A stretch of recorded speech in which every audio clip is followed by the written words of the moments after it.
Now imagine a creature with a body that is reminiscent of a cuttlefish, with eyes sticking out from stalks like a funky headband, fins on its tail, and a long skinny nose ending in a mouth full of teeth. Or maybe this thing could be a claw. Yep, the Tully monster is on the move. It's definitely one of those freaky creatures you wouldn't like to face while scuba diving somewhere. Luckily, it went extinct 300 million years ago.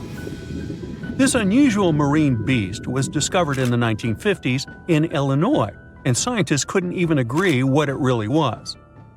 Some thought it was a vertebrate, which means a group of creatures with a spine, like us humans.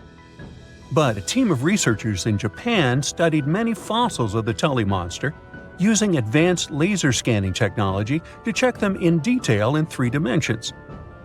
There's still a lot they don't know about the Tully monster, but they managed to realize it didn't have any spine at all. Now the next step was to see what type of invertebrate it was. Could it be vertebrate-like, such as a land sled? Or are we talking about something closer to snails and worms? They also discovered the creature had segmentation in the head area that extended from its body, and that's not something bony creatures have. Still, in recent years, some researchers had the idea the Tully beastie could be related to jawless fish, such as lampreys. These fellows belong to the most ancient group of vertebrates, and are not pleasant to see either. In the case of lampreys, we're not talking about extinct animals. They're still out there somewhere, wandering the ocean and scaring other animals, or you, if you see it in the northern and western parts of the Atlantic Ocean where they live. And they've been here really long, even before the dinosaurs. A long time ago, long before humans or I even existed, there were eurypterids, weird creatures from a group we call arthropods, which includes spiders, insects, and crabs. But eurypterids were unlike anything you've ever seen before. They had a body shape similar to horseshoe crabs, with many segments that made up their body. Instead of legs, they had special appendages at the front that acted like oars. Some even call them giant scorpions, but most eurypterids were actually quite small, except for this special one, which was truly enormous. It could grow to a staggering length of about 8 feet. Wow! The next time you see a crab scuttling along the beach or a spider swimming its web, remember, we're lucky we only got mild versions of their ancient relatives, which, by the way, disappeared hundreds of millions of years ago. Whew. Now, some eurypterids were pretty fierce and fast predators.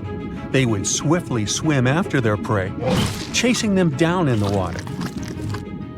Others were more like scavengers, living on the bottom and feeding on whatever they could find along the way. They had a taste for the leftovers, like some sort of cleanup crew of the ancient oceans.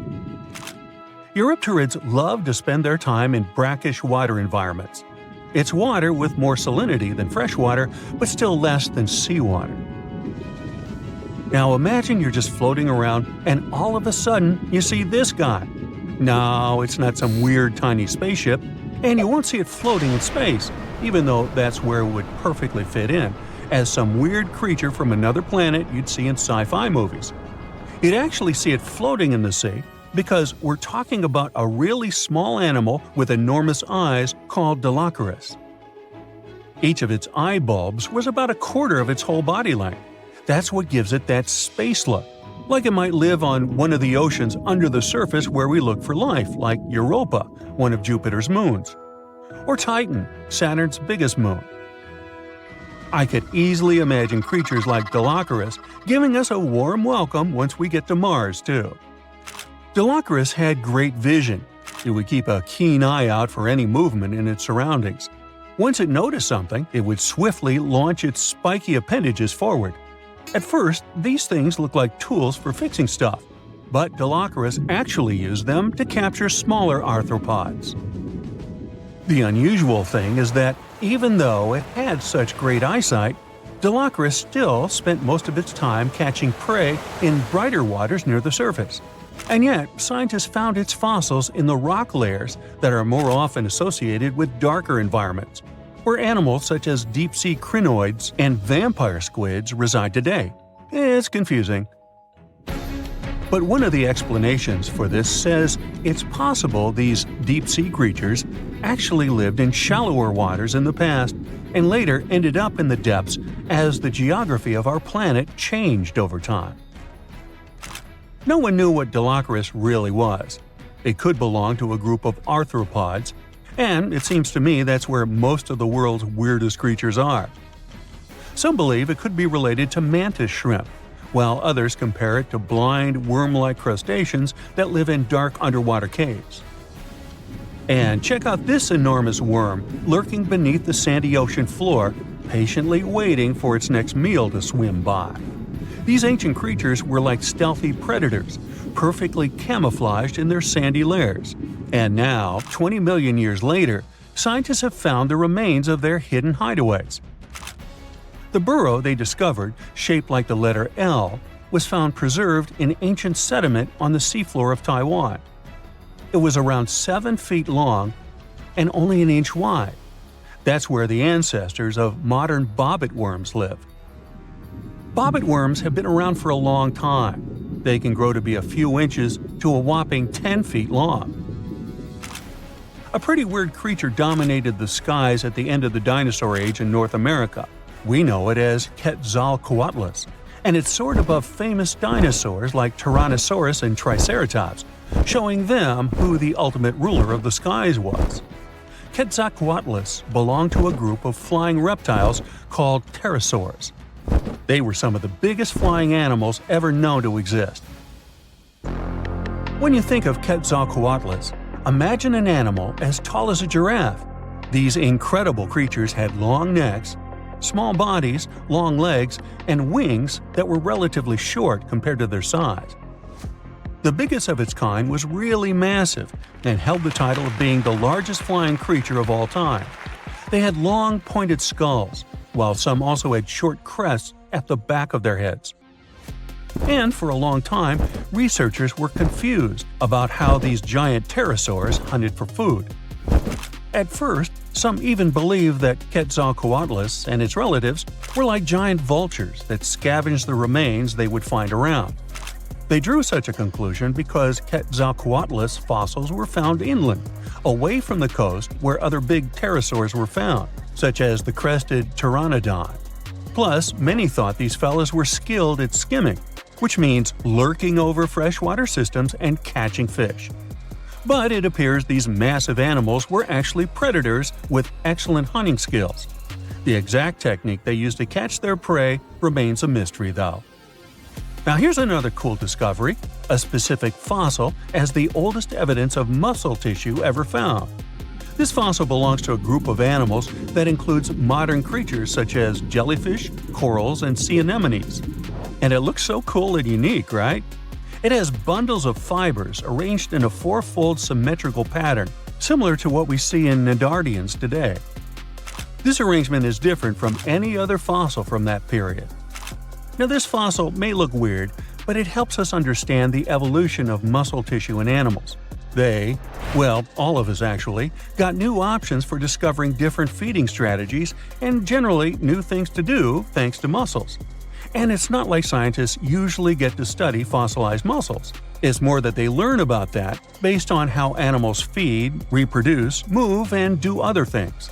So this cool fossil suggests animals may have had an earlier origin than we used to believe. There are entire communities of unusual tiny organisms that live in lagoons in Patagonia, and they are some of the first forms of life ever. No one had known about them until two scientists, Brian and Maria, went to explore certain areas in Patagonia. Now, Patagonia occupies nearly half of Argentina, and few people live there. Only some farmers and sheep ranchers that mostly stay near rivers and grow things such as apples, pears, and alfalfa. A long time ago, it was a wild and distant place where Indian tribes lived. But this time, we're going to follow the tracks of life forms that appeared long before humans and look closer at these interesting microorganisms Brian and Maria found. Those two had to drive for 9 hours on some rough roads to reach their destination. They stayed in a small village. Only 35 people live there. These people depend on just one spring because it almost never rains there. On the last night in the village, Brian realized that satellite images he had taken had shown a set of lagoons that were only 10 miles away. The next day, the small team jumped into a car and went up the road as far as they could until it became too difficult to drive. They continued hiking the rest of the way. It was hard because they had to carry water to deal with the intense sunlight. In some spots, they ended up sinking up to their knees in a slush made of salt. Up there were 12 lagoons with perfectly clear waters. The place itself didn't offer much except for very acidic and salty water and intense direct sunlight. But it was kind of like traveling back in time, because those conditions were like what Earth looked like many, many years ago. When Brian examined the lagoons, he was surprised to see many unusual microorganisms there. We call them stromatolites, and they're so small we can't even see them without a microscope. But they get together and form large communities. In the past, many unusual species lived this way. For example, cyanobacteria. They were important back in their time because they produced oxygen.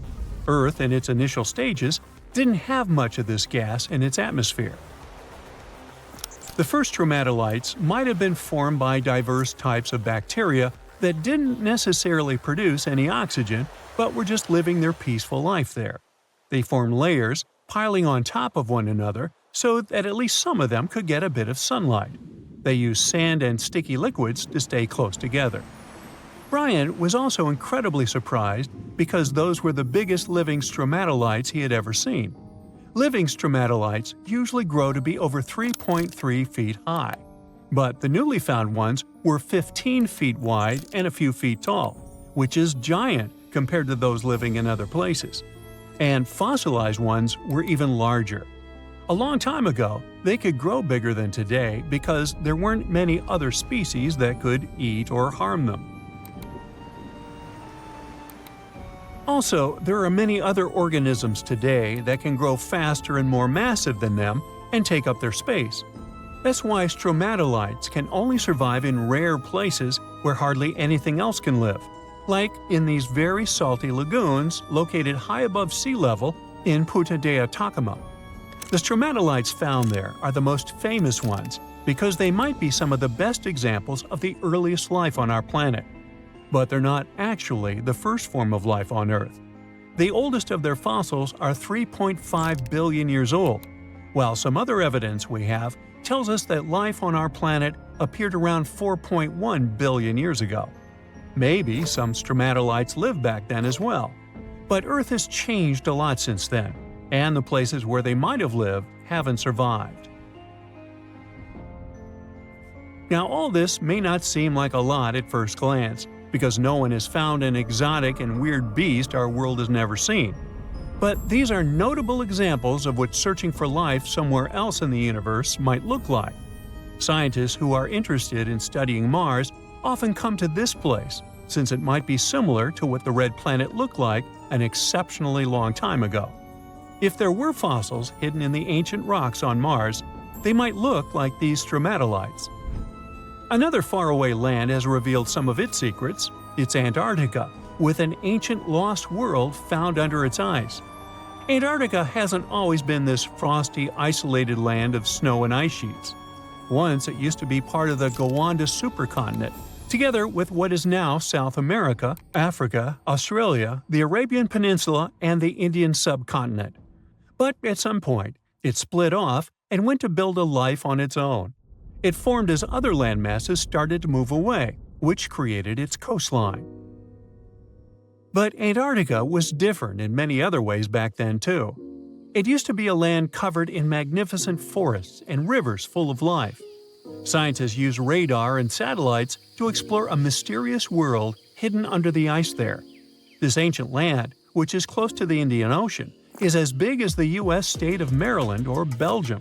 It's more than 14 million years old. Some studies say that this area formed over 34 million years ago, which was way before Antarctica got into its deep freeze. At first, temperatures there were higher, possibly like the weather in Patagonia or the cold, temperate rainforests of Tasmania, New Zealand, or maybe even more tropical than that. But as the climate became cooler, small glaciers started forming on hills close to the rivers. Valleys sunk deeper because of all that ice covering them. And then, temperatures dropped even lower, and a giant layer of ice covered the entire continent, hiding those old glaciers.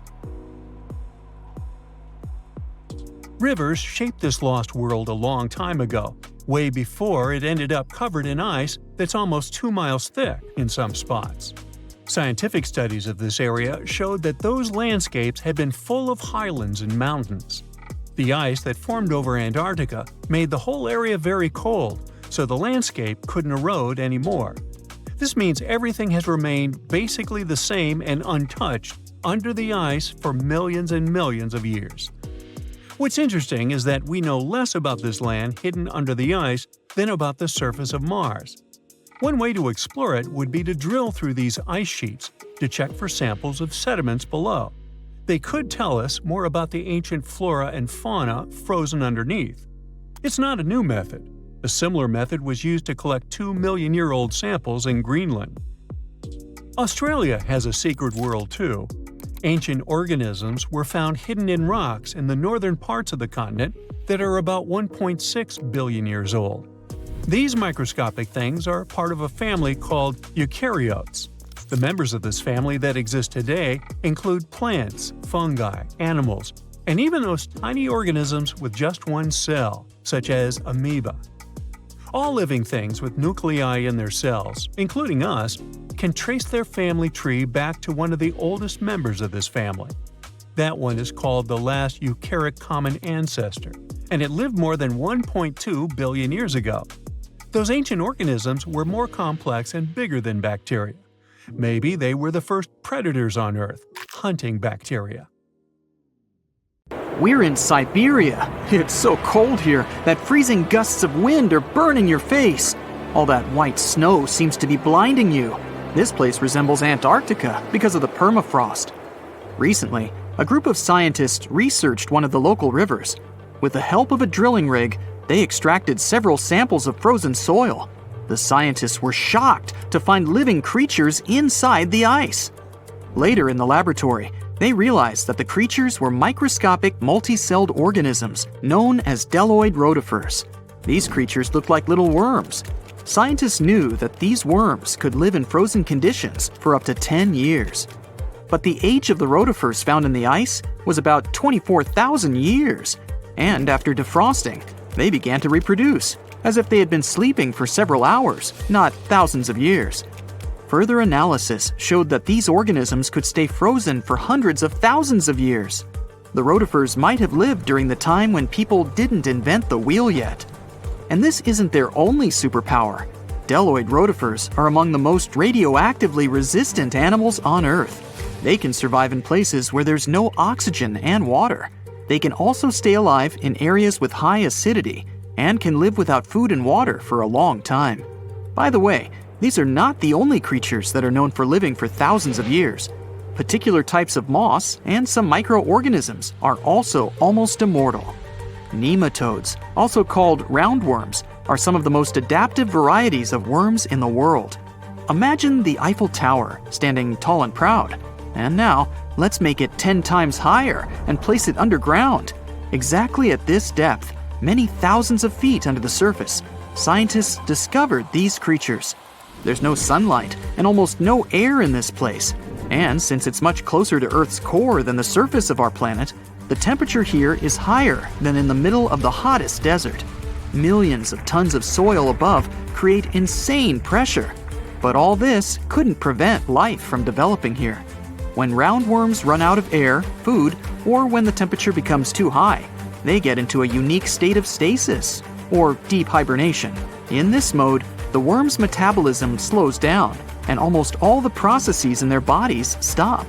The creatures can sleep for a very long time, and only wake up when the environment becomes more livable. By the way, you don't have to go so deep underground to find these creatures. Nematodes are found all over the world. They can live in hot springs, deserts, high in the mountains, among the harsh ices of Antarctica, or inside animals and humans. Our next invulnerable creatures are tardigrades, also known as water bears. These are microscopic 8-legged invertebrates closely related to arthropods. It's impossible to see them with the unaided eye. But a conventional microscope will allow you to see tardigrades in detail.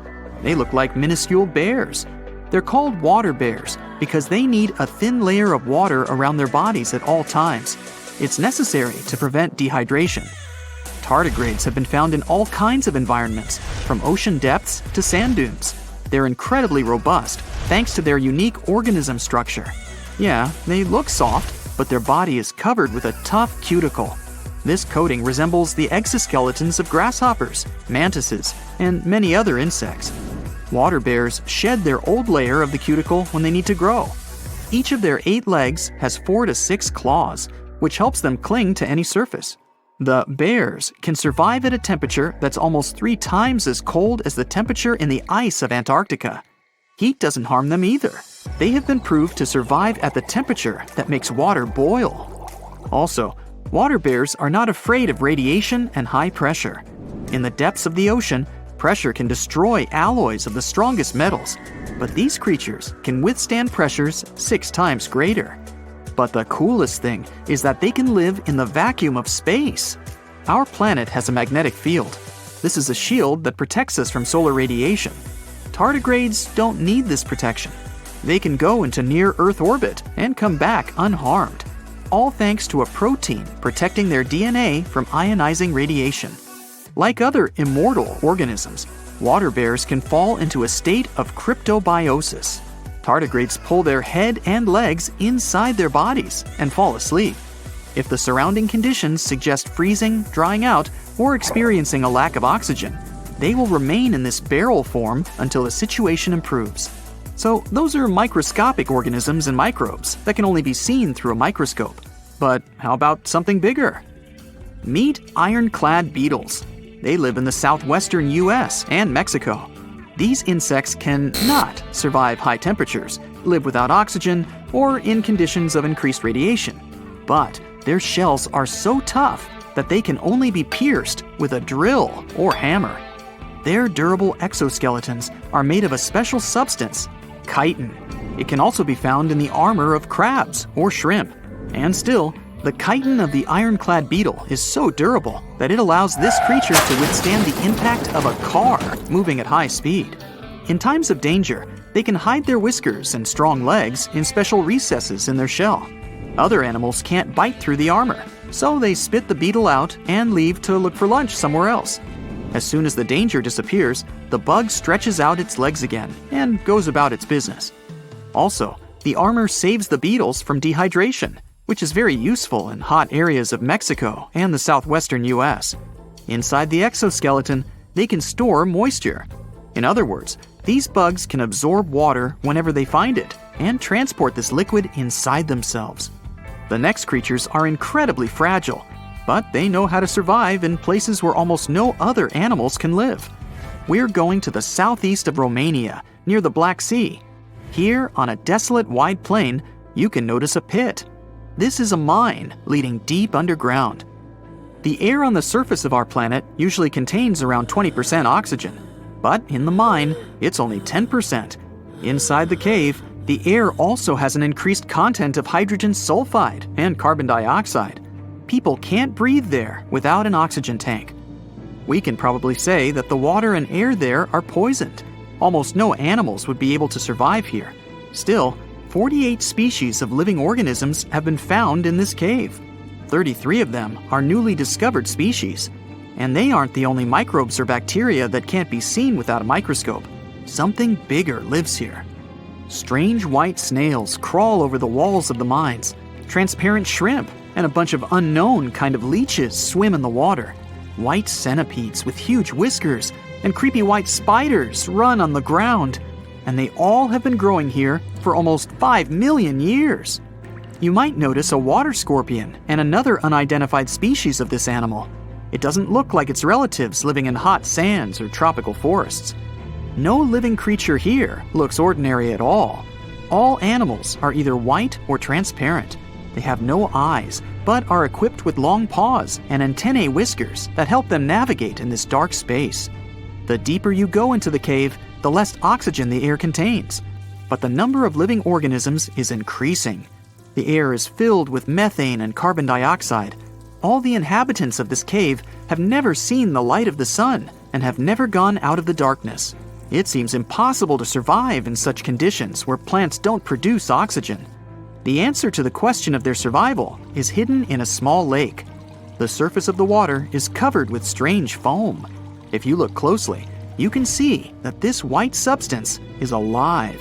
It resembles soft, wet paper that is easy to tear. The thing is billions of living organisms, bacteria called autotrophs. There's much more carbon dioxide in the cave than there is outside, and these bacteria, like plants, absorb it. But they don't do this with the help of photosynthesis, which means they don't need sunlight. They use water for chemosynthesis. What these bacteria secrete is food for other bacteria, and these other bacteria are food for bigger creatures. A unique food cycle that you can't find anywhere else on the planet only exists here. In 1952, an Air Force plane called C-124 Globemaster II crashed into a big mountain while flying from Washington to Alaska. Sadly, everyone on board, 52 people in total, didn't make it. The bad weather at the time made it hard to find the crash site, and even later, any attempts to locate it failed. But in 2012, a helicopter crew doing a training mission spotted the pieces of the crashed plane on a glacier called Colony Glacier in Alaska. They started looking for more pieces and confirmed it was indeed the missing plane. Since then, every summer for about a decade, different military groups have been helping in an operation called Colony Glacier. They've managed to identify 40 out of the 52 people whose lives were lost in the crash. The soldiers taking part in this mission take their promise seriously to never leave a fallen comrade behind. They believe it's their duty to bring back those who didn't make it. Another discovery comes from the Alps. In 1991, some hikers exploring the picturesque Alps stumbled upon a human body. It was half frozen in ice at the top of a mountain pass between Italy and Austria. At first, the local police thought it might be a mountaineering accident. But in a few weeks, archaeologists started claiming that this guy might have lived more than 5,000 years ago. They eventually gave the frozen fellow the nickname Ötzi. He was named after the nearby Ötztal Valley. He's become quite famous as the oldest ice mummy on record. Ötzi's frozen state might not be as unique as we thought, and that's where things get really cool.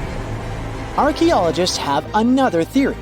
See, at first, everyone was convinced that Ötzi marked the start of a cooler period because he had been frozen in the ice without any interruptions since he had lost his life. Yet, over the past few decades, glaciers and ice patches worldwide have been melting away like ice cream on a hot summer day.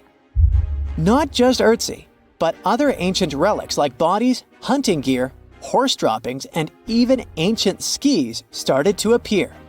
So, archaeologists say there are similar sites. They found quite a few, and they all fit perfectly into this growing field of glacial archaeology.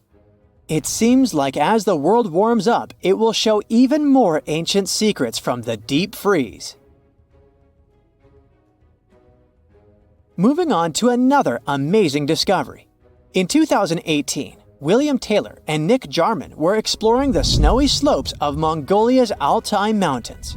They found an ancient treasure trove hidden in the ice. Inside the trove, they found a well-preserved 3,000-year-old arrow shaft adorned with ochre markings. It was in pristine condition, a rarity for organic items that old. They found other items too, like a bronze arrowhead with bits of animal sinew still attached. All of these relics had been untouched for hundreds of years, since they had been locked in the ice. In Mongolia, rising temperatures have melted ice patches that remained frozen for centuries. Similar discoveries have been made in the Yukon, US, Italy, Siberia, and Norway. Thousands of sites have been identified. Yet, scientists are racing against time to document and preserve these artifacts before they're lost forever.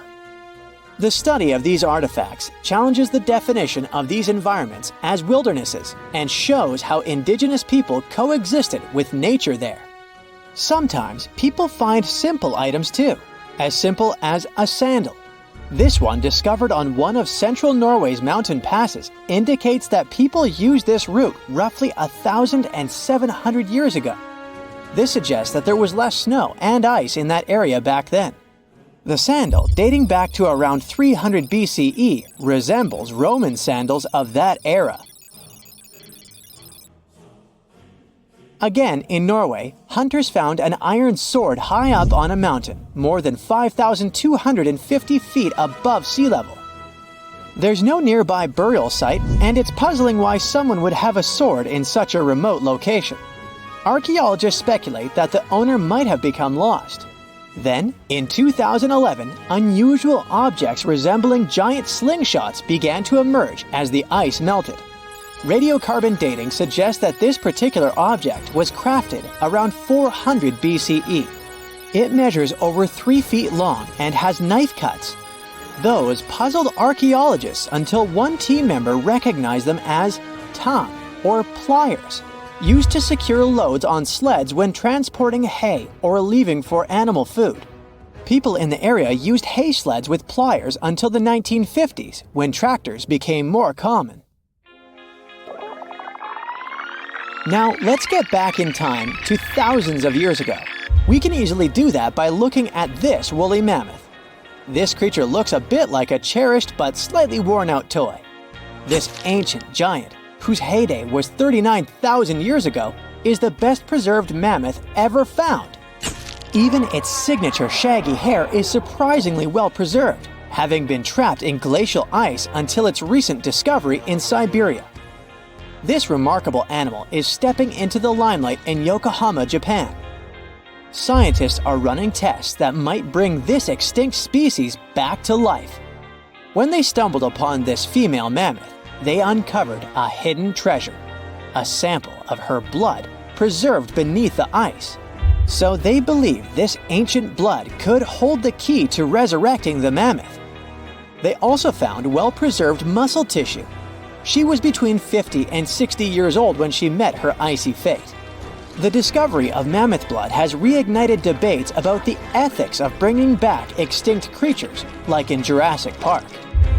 Their ambitious plan is to implant an egg into a living elephant for a 22-month pregnancy, hoping that at least one living mammoth cell might survive. Hop on, we're going to the French Alps. We are at a spot not far from where an Air India plane tragically crashed 46 years ago. We're accompanied by a diligent mountain rescuer and his neighbor. They went to this area after a bunch of tourists had noticed a strange-looking thingy on a glacier. It was a bag. The Indian embassy in Paris got wind of it, and it was all set on getting that bag. What makes it kinda cool is that it had diplomatic mail and Ministry of External Affairs written on it. The Air India flight was on its way from Mumbai to New York when it took a nosedive in January 1966. It took 117 people on board down with it. Guess what else was inside the bag besides the soaked diplomatic mail? It had a stack of old Indian newspapers. So, alongside those, they also found bits of the plane's cabin, a lone shoe, and a bunch of cables. Totally unexpected treasures on that mountain. During the summer of 2013, scientists stumbled upon a message left behind by a geologist named Walker, who had placed it there 44 years before. That message sort of served as the man's last testament. He passed away just a month after hiding the bottle in the rocks on the island. The content of the message was quite astounding.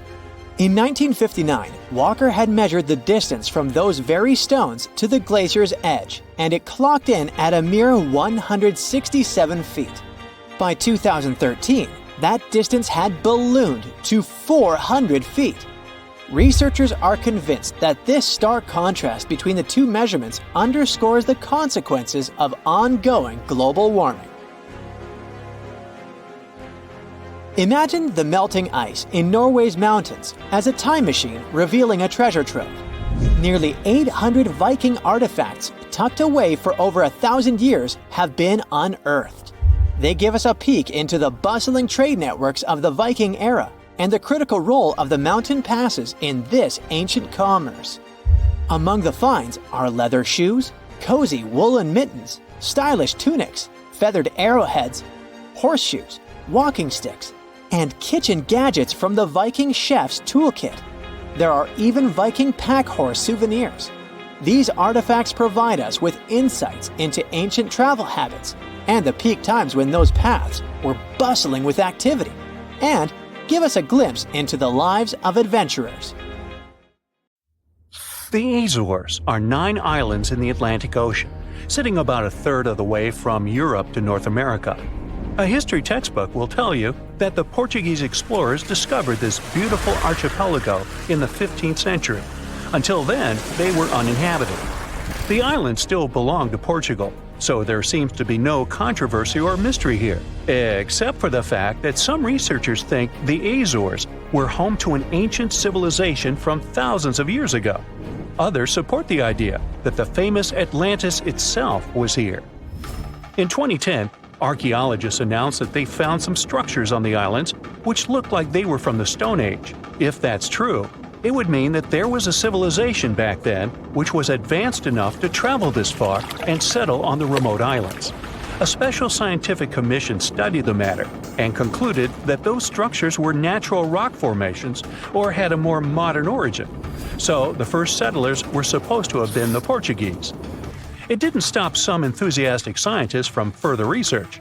They analyzed the DNA of mice from the Azores and found that it had the same genetic characteristics as house mice from Northern Europe.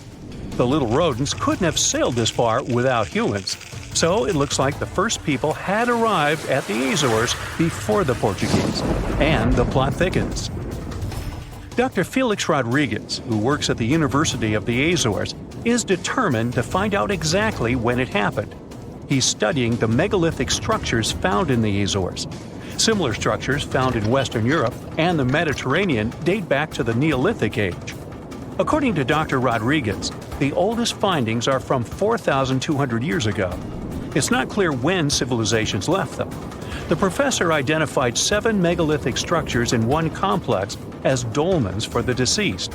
The cavities are all cylindrical in shape and definitely don't look like a natural formation. The material from the cavities turned out to be at least 2,500 years old. There are also some pieces of ceramics that seem to be even older. It looks like the rocks in the area had been lifted. You can see it by the small waves left by lava. It's thick and sticky, so it can't leave vertical marks. Someone must have moved the rock from its horizontal position. Another interesting finding is some stone anchors with holes found by the sea. Similar ones were used in the Mediterranean and on the Atlantic coast of Europe, dating back to 1000 and 2000 BCE. The 15th century Portuguese were advanced sailors and never used stone anchors, only metal ones. The scientists also managed to find a structure built right in the volcanic tuff. It looks somewhat similar to the ones built in the Mediterranean that are at least 2,000 years old. These structures are called columbariums and were used to store the ashes of the deceased. They also found something resembling an oven next to it, so they could be a part of one complex. There's also a basin in the middle, and it's not the only one on the island. It looks like they had a special meaning to their builders.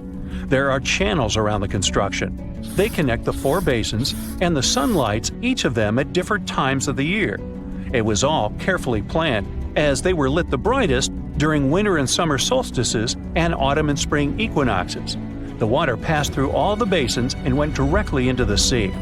It could have been a purifying ritual. Now, some people are skeptical about the findings and believe they're all parts of a fortress from the 16th century.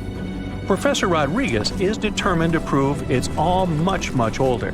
There must have been some ancient civilization here that could have left because of the volcanoes that go crazy every 50 years. Antonieta Costa, a postdoctoral student at the University of Porto in Portugal, is also sure that the first people came to the Azores in prehistoric times.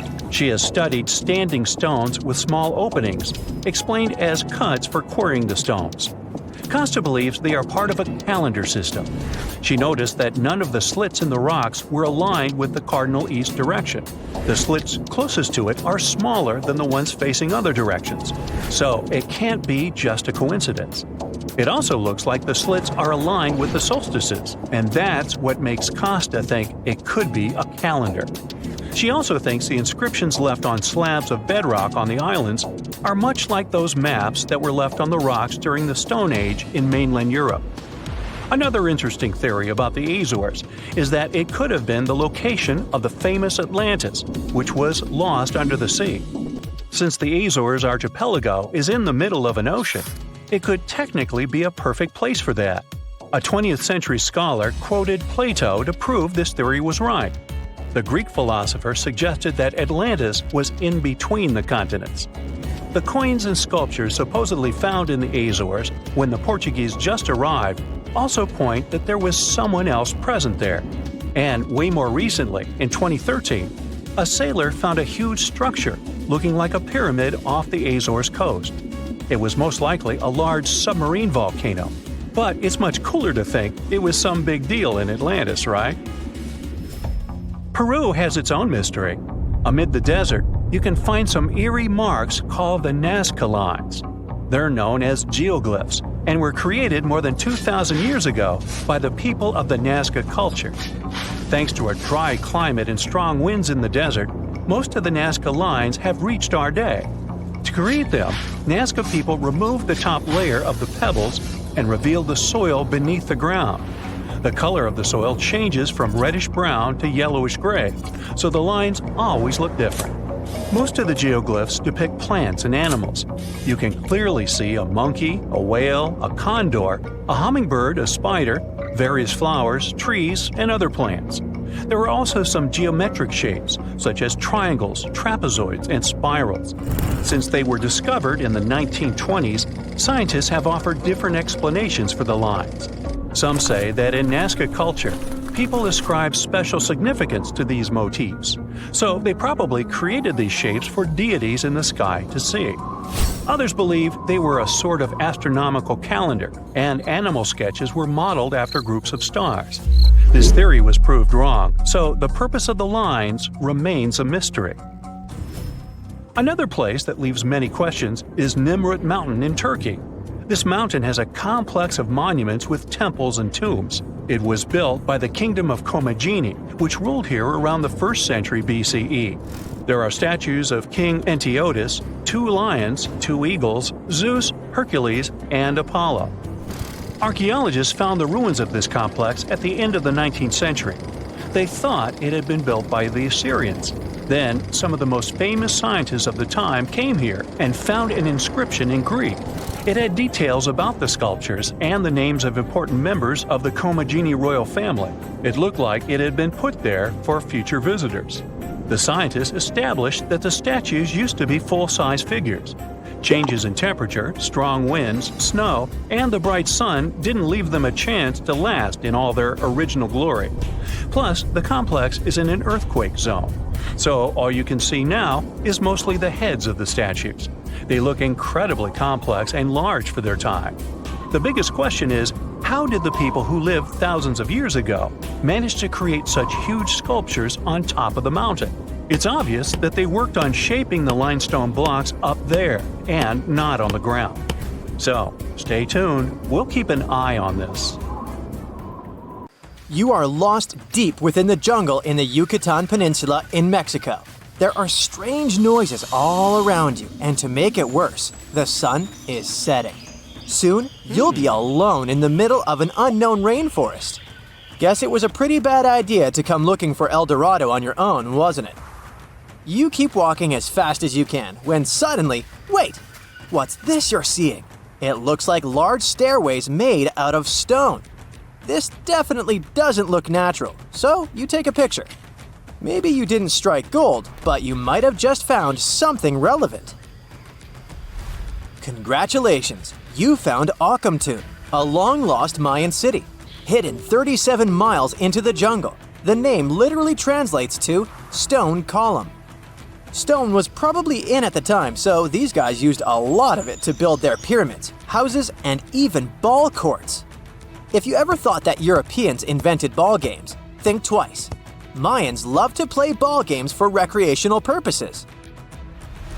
Akamtun is part of a series of other long-lost Mayan cities that are being discovered with the help of new technology nowadays. We'll talk more about the other ones in a jiffy. Perhaps the biggest surprise of this one is that it was surrounded by wetlands, which is why the city was built on high ground. The city was monumental, covering an area of over 120 acres. That would be as big as 90 football fields right next to each other. Scientists have found proof that Akamtun had pyramids of up to 49 feet high, and that it was likely an important social hub between 250 and 1000 CE. This is definitely a game changer. But lost Mayan cities began to be unearthed in the 19th century. Modern technologies, such as LiDAR imaging, help archaeologists see through dense canopies of the forests. This means that people don't really have to risk getting lost in the tropical jungle like you did at the beginning of this video. LiDAR works sort of like an X-ray. It sends out laser beams that can detect any signs of ruins or ancient constructions. According to space archaeologist Sarah Parchak, satellite imagery has been a key player in discovering ancient cities in South America, Egypt, and other places. Sarah herself spends most of her days scouring images for any signs of where there could have been cities long ago. She says that more often than not, what happens is that ruins are covered by vegetation, soil, or sand, which makes them super tricky to find. But thanks to these awesome tools, scientists also made the huge discovery of ancient Mayan causeways, which spread throughout old Mayan territories. I mean, take a look at these roadways. You'd expect to see ruins like this in places such as Portugal, England, or the United States. I'm talking about 130 feet wide roads painted white to help travelers journey through the nighttime. Scientists recently unearthed a 110-mile network of roads such as these, and they think this dates back to before the first registered Mayan highways we've known so far. These roadways, which sometimes ran over the swampy ground and were even elevated at times, are being called the world's first superhighways. Even if there is no registry of animal-powered vehicles, it's believed that the Maya used them to travel around a network of possible 964 settlements. They were built like a huge spiderweb, and from what archaeologists have gathered, this huge system of roads worked to connect a big system of economic and social interactions between Mayan cities. This completely debunks the traditional idea that the Mayan pre-classic period, which dates back to 2000 BCE, was made of small, tribal settlements. Imagine the manpower and engineering ability you need to muster to build something close to these white highways. Scientists believe that these causeways were built pretty much the same way as the Mayans built their pyramids, with a mixture of mud and quarry stone. Oh, and using several layers of limestone to make them white. That's pretty cool, right? But let's take a few steps back for a moment to get some context. The Mayans were one of the biggest pre-Columbian civilizations living in the Americas. Until now, experts believe that at its apex, the Mayan civilization consisted of over 40 cities with a population of millions of people. That's a lot of folks.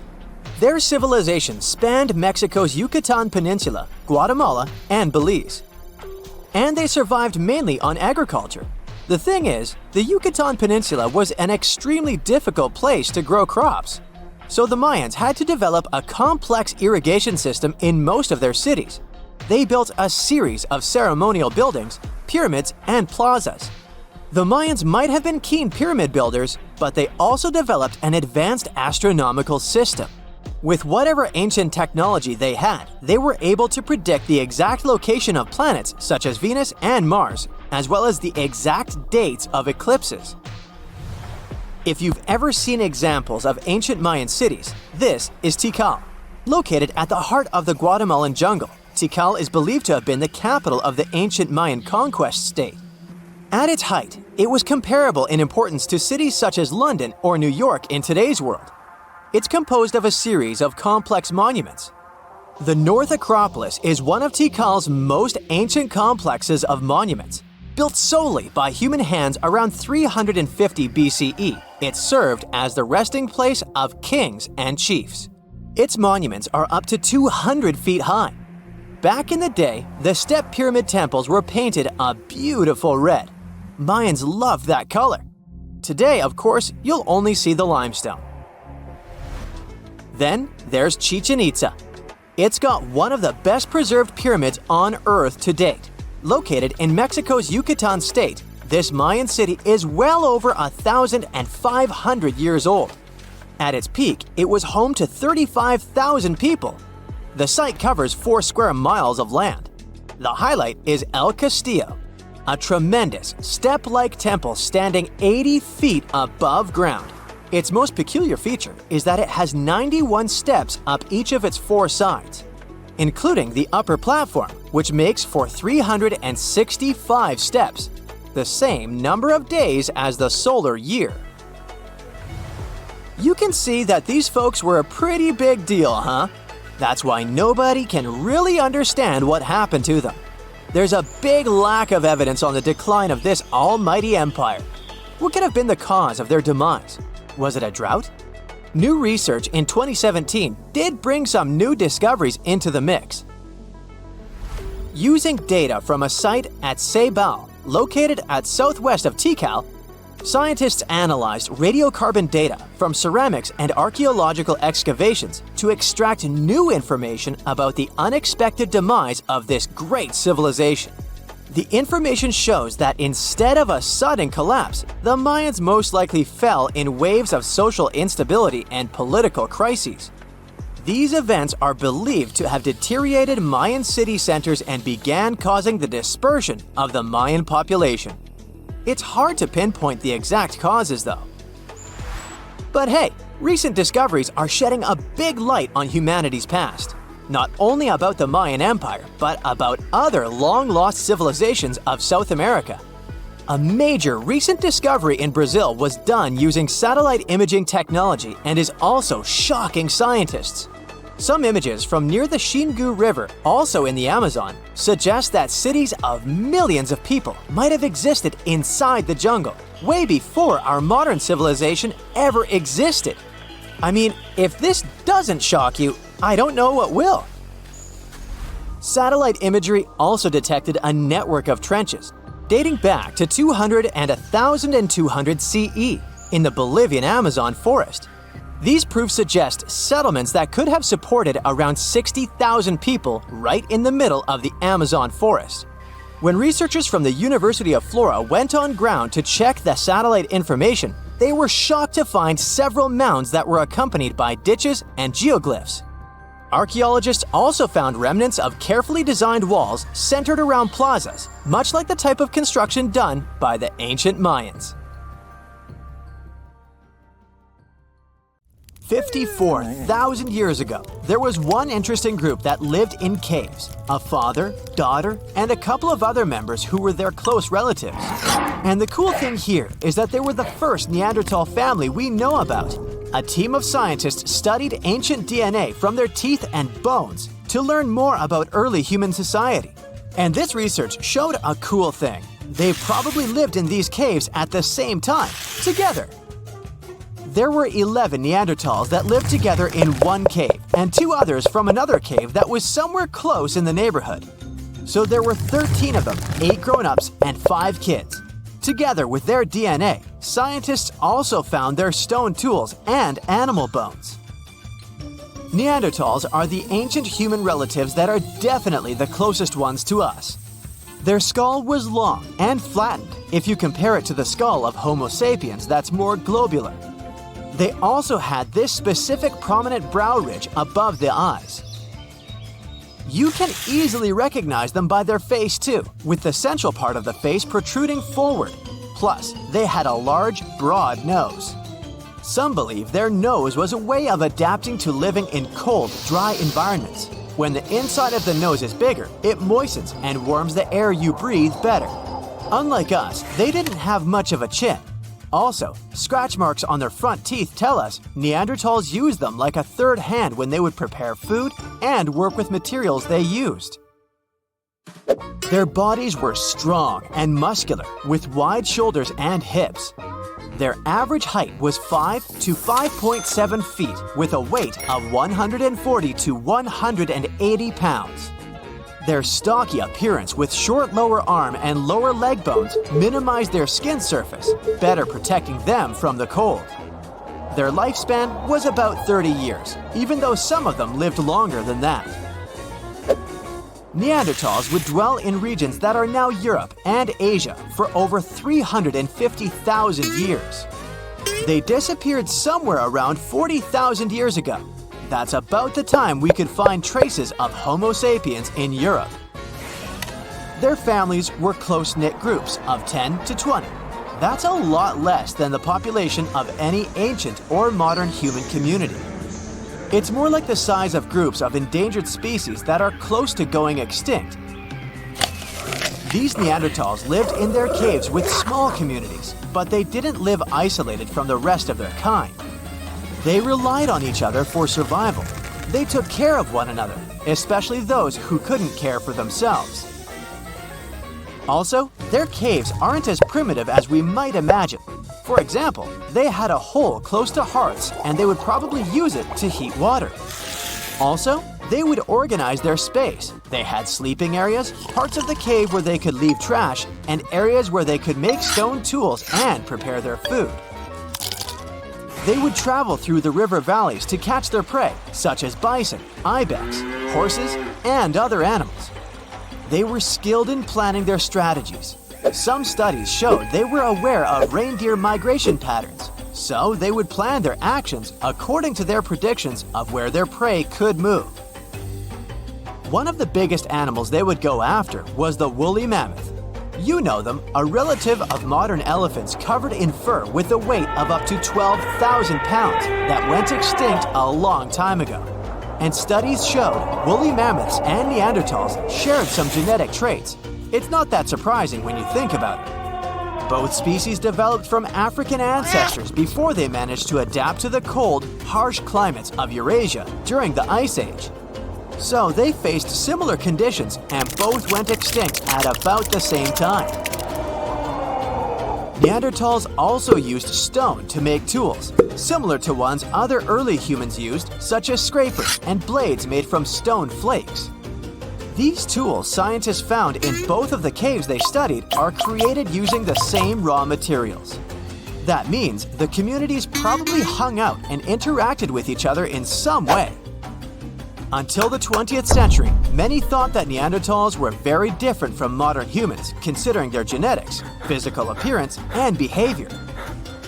But more recent discoveries about this well-preserved Eurasian fossil population have shown that some of the people in it were the same as people alive today. Neanderthals lived before and during the last ice age, in some of the harshest places that humans have ever lived. Besides their tools and catching animals, they also gathered plants from around their area. They would also eat cooked vegetables relatively often. Their ability to stay alive for tens of thousands of years during the last ice age is a good example of how humans can adapt to almost any situation. Neanderthals made the earliest cave art that we know about. Scientists explored 3 Spanish caves where they lived, and all of them had black and red paintings of dots, animals, and geometric symbols, together with handprints, hand stencils, and engravings. These paintings were made more than 60,000 years ago. Since Homo sapiens came to Europe 20,000 years after that, we can assume Neanderthals were the only human species on the continent at the time, so they must have been the ones who created this art. Also, these caves were 435 miles apart, so it wasn't like only some of the Neanderthals knew about it. Paintings were obviously their long-lived tradition. They were also big fans of fashion. They made their own jewelry, some of it out of eagle talons. The oldest examples we could find are nearly 130,000 years old. They also most likely used pigment to camouflage or decorate their bodies. Also, Homo sapiens weren't the only species that used fires. Researchers looked at more than 140 fireplace sites across Europe and realized Neanderthals used fire there for a long time too. These signs included charcoal, burned bones, and heated stone artifacts. Neanderthals used fire for cooking food and making tools. They would stick wooden shafts into pieces of stone with pitch, which would be like natural glue. Since burning the bark of birch trees is the only way to make this sticky liquid, the Neanderthals must have been able to control fire. Most people imagine Neanderthals probably grunted, but that's not true in reality. They didn't quite sound like us either. Their big chest, posture, and the shape of their throats probably resulted in a voice that was louder and higher pitched than the average human's voice. They probably didn't have sophisticated vocabularies as we do, but they could use complex speech because they had the hyoid bone. It's this little thing we have in our neck too, the one that supports the root of our tongue. It's the same feature that allows us to vocalize as we do. They were more similar to us than we might expect. Some believe Neanderthals even built boats so they could sail across the Mediterranean. And it's not like Neanderthals lived somewhere, went extinct, and then modern humans showed up. It seems these groups did meet around 100,000 years ago in the Arabian Peninsula or in the Middle East. That's when the first groups of modern humans were moving from Africa. Scientists analyzed the DNA of one of the Neanderthal women that lived more than 50,000 years ago, and it includes genetics from modern humans too. Some traits we have, like skin and hair color, mood, and sleeping patterns, are connected to the amount of sunlight we get. Neanderthals lived in Europe and Asia for a long time before modern humans arrived there, so they were used to less sunlight compared to the ones who came from Africa. Neanderthals had different traits because of their exposure to less sunlight, and these traits were passed on to their offspring when they had children with modern humans. In other words, some of the traits that modern humans have today are influenced by Neanderthal genes. For example, people who are night owls often have Neanderthal genes. Also, around 1% of Neanderthals had light skin, red hair, and perhaps even freckles. In November 1922, a boy walked through the desert mountains of Egypt and discovered some ancient steps carved into the rock. Subsequently, this find became one of the world's largest and most significant archaeological discoveries. This step was part of Tutankhamun's untouched tomb. Archaeologists found about 5,000 ancient objects, including jewelry, fabrics, painted vases, and funeral masks. You've probably seen one of them. It has become one of the most recognizable attributes of ancient Egypt. More than 100 years have passed since then, and now humanity has finally become close to another large-scale discovery, the tomb of Cleopatra. This queen was the last active ruler of the Ptolemaic Kingdom of Egypt, who sat on the throne from 51 to 30 BCE. There are many ancient records about Cleopatra, her reign, and her unusual personality, but until now, no one has discovered the secrets about her passing away in the burial place. So, one archaeologist, Dr. Kathleen Martinez, has been studying ancient records and temples around Alexandria for decades, and concluded that the tomb of the queen should be located under the ancient city of Taposiris Magna, founded in 280 BCE. It was a big city on the northern coast of Egypt, where tens of thousands of people were engaged in trade and industry, and it seems that Dr. Martinez's guesses turned out to be correct. She and a group of archaeologists have discovered a secret underground tunnel near Alexandria, with a length of about 0.8 miles. It was cut into the rock under Taposiris Magna's temple. During further excavations, they found many things that indicate Cleopatra's tomb lies in the tunnel's depths. It's also possible that she is buried there together with the Roman commander, Mark Antony. According to ancient records, Cleopatra and Mark Antony loved each other and together opposed the Roman Senate, which declared Antony a traitor. The fact that natural disasters have occurred on the territory of Taposiris Magna for thousands of years can complicate the excavations. Earthquakes and floods destroyed the city and possibly flooded its underground tunnels. But archaeologists hope the ancient tomb remains untouched, and that it hides many treasures and records about the royal life of ancient Egypt during the reign of the last dynasty.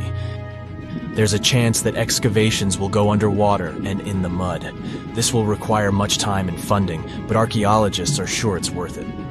Anyway, it's too early to say that Cleopatra is really buried there, but scientists have found many things in the tunnel that confirm this, including clay pots, dozens of coins with the image of Cleopatra and Alexander the Great, as well as a bust with the image of the Egyptian queen.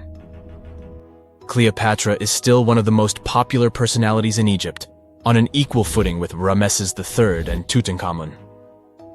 She inspired many films, paintings, and books, but what made her so popular? She became famous for her inconsistency. She was a beautiful, intelligent ruler who pulled Egypt out of the crisis and made it a prosperous power. Medieval Arabic texts say she knew chemistry, mathematics, and philosophy, and may have written several scientific books. She knew several languages and had excellent diplomatic skills. At the same time, there are many legends that she was a femme fatale who drove many men crazy. However, there's no evidence that her beauty was incomparable.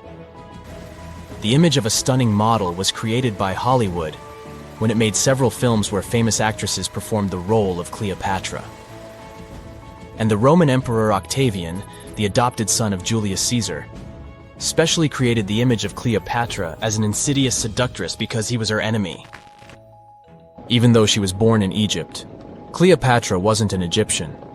Her ancestors were Greeks, among whom was one of the generals of Alexander the Great. However, the people of Egypt loved her. She learned the language and was very sensitive to the traditions of this country. She knew the history, mentality, and customs of ancient Egypt well. She raised the level of its economy and strengthened its status as a world power. Much of this was made possible thanks to her cunning and impressiveness. She loved theatrical performances and lavish celebrations. She knew how to surprise people and put on a show. But behind the exterior image of a luxury lover was an intelligent and calculating ruler.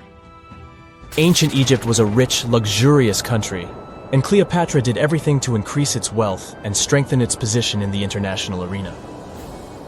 For example, she was once in conflict with her brother Ptolemy XIII. The queen knew that she wouldn't be able to resist him, so she decided to attract Julius Caesar to their side. The Roman emperor arrived in Alexandria, where Cleopatra wanted to meet him, but Ptolemy knew about her plans and was about to prevent her from coming to Caesar. Then, instead of a rich and noisy arrival, Cleopatra decided to make her visit inconspicuous. She wrapped herself in a carpet or linen bag the emperor's servants carried into Caesar's private chambers. Cleopatra emerged from the carpet and impressed the Roman emperor with her beauty and determination. As a result, they fell in love with each other and became close allies. After some time, she impressed another influential Roman for diplomatic purposes. She arrived to meet Mark Antony on a golden barge with purple sails and silver oars. Cleopatra was dressed in the image of Aphrodite and sat under a magnificent canopy. Her servants dressed like cupids and were blowing her fan and burning incense. But Cleopatra created such a show for a reason. She knew that Antony revered Greek mythology and considered himself the embodiment of Dionysus. As a result, he was so impressed with this woman that he ended up marrying her. Cleopatra defended her crown, strengthened her alliance with Rome, and bore Antony 3 children. In Egypt, they threw big parties and enjoyed wealth with power. However, the relationship of a high-ranking official with the Egyptian queen caused a scandal in Rome. Octavian was Antony's primary opponent in the struggle for power, so he exploited the situation to darken the competitor's reputation. He used propaganda to make Cleopatra an insidious seductress in the eyes of Roman citizens. He accused Antony of succumbing to her charms. The Roman Senate supported Octavian and declared Cleopatra an enemy. In 33 BCE, this conflict reached a high point when Antony's navy clashed with Octavian's fleet. The latter won and forced his enemy to flee to Egypt with Cleopatra. According to some records, they took refuge near Alexandria.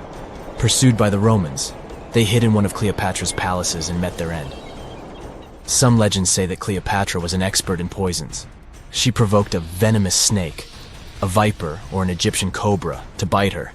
Also, according to another legend, she pricked herself with a poisonous needle. There's a theory that Cleopatra always carried an ampule with poison inside her hairbrush. And when she was cornered, she soaked the needle with this poison and pricked herself. None of this can be said for sure. Scientists are still trying to find out the truth. Perhaps when they reach Cleopatra's tomb, the world will get more answers about her tragic fate. She is considered the last ruler of Egypt. After her passing, Octavian plundered her palaces and temples and returned to Rome, where he became the main emperor. He successfully ruled the country and expanded its borders. His reign ended when he turned 75. World history would have looked different if Cleopatra and Mark Antony hadn't lost that naval battle. By the way, did you know that more time has passed between Cleopatra's reign and Neil Armstrong's flight to the moon than between the reign of the Egyptian queen and the construction of the Great Pyramid of Giza? Armstrong took a step on the Earth satellite in 1969, 38 years after the birth of Cleopatra. And the construction of the pyramid took place in 2560 BCE. Imagine how long the history of ancient Egypt is. Cleopatra is closer to us in time than to the pyramids. There are many myths around arguably the greatest structure ever built by humans, the Great Wall of China. Some say it's so grand that it's visible from space. Others claim that you can see it from as far as the moon. Other theories suggest that the builders of the wall were left inside. Well, sorry to disappoint you, but all these impressive stories are just myths. But even with those stories busted, the Great Wall of China is an impressive and truly breathtaking structure. So let me tell you its true story. Today, China is one of the most populated countries in the world, counting as many as 1.4 billion residents. It's also one of the oldest nations in the world. It has 3,500 years of continuous written history, but the civilization existed long before that. There is a theory that while the European continent, for example, was most likely reached by humans from Africa, China wasn't populated by settlers that came from somewhere else. Some people believe that the Chinese civilization got formed from local Stone Age people who lived on the territory since the Prehistoric period. So now, the Great Wall of China. It's truly big even by today's standard, stretching for over 13,000 miles. To imagine it better, it's almost 5 times the distance between New York and Los Angeles. Or even a bit greater than the distance between the North and South Poles. Even in modern times, people have never built anything close to this big. Of course, it didn't take a day to build the Great Wall of China. 2? Keep going. In fact, the wall was being built for centuries. Maybe you know that ancient cities had walls around them to protect themselves from invaders. Yes, Chinese cities had them too. The first Chinese emperor united the country in 220 BCE and got a brilliant but very ambitious idea to turn all city walls into one big wall that would defend the country's border against attacks from the north. A trusted general directed the construction, enrolling a big group of workers, soldiers, commoners, and convicts. Back then, the wall was built of rammed earth and wood. In some places that were strategically important, the sections of the wall overlapped to provide maximum security. The walls were around 26 feet high on average. But the Great Wall didn't yet look like the construction we know today. Every next emperor would pick up the big wall project, strengthening and extending it, repairing, but also modernizing construction techniques. Some used bricks to build it. Others moved on to granite and marble blocks. Watchtowers and platforms weren't there from the beginning as well. They were added by Ming emperors.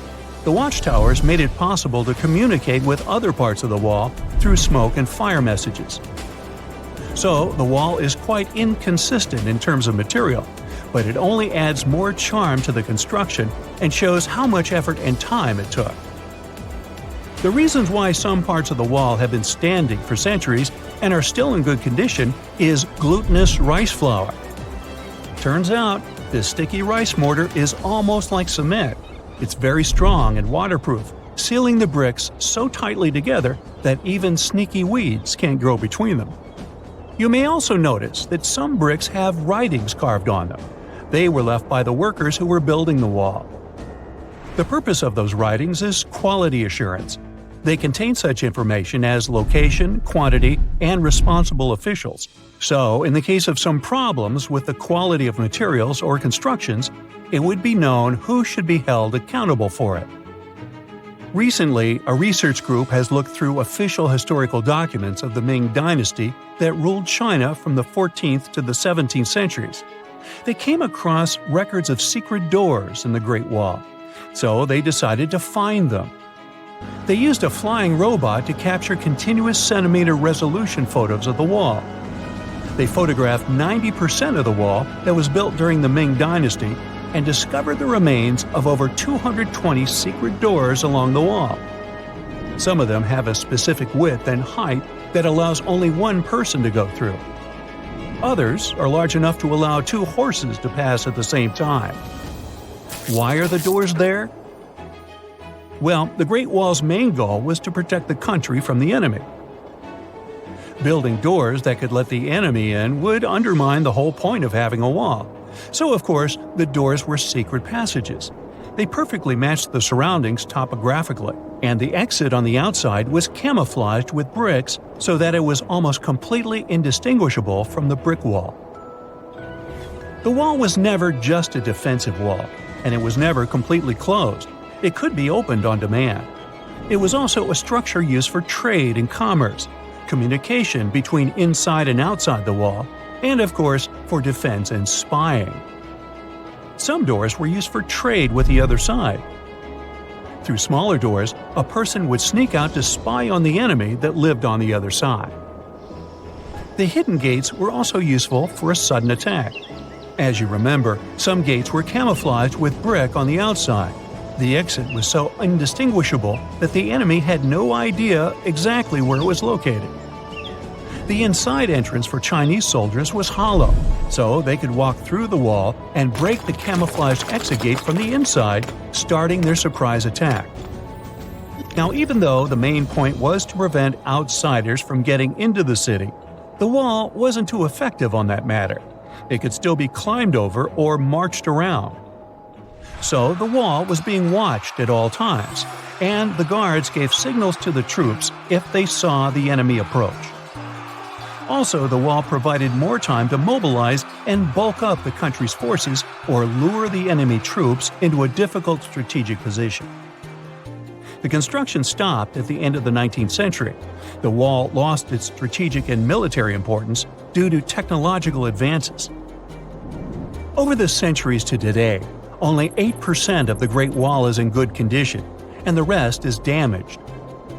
Also, around 1/3 of the wall has disappeared without a trace, due to both natural erosion and human damage.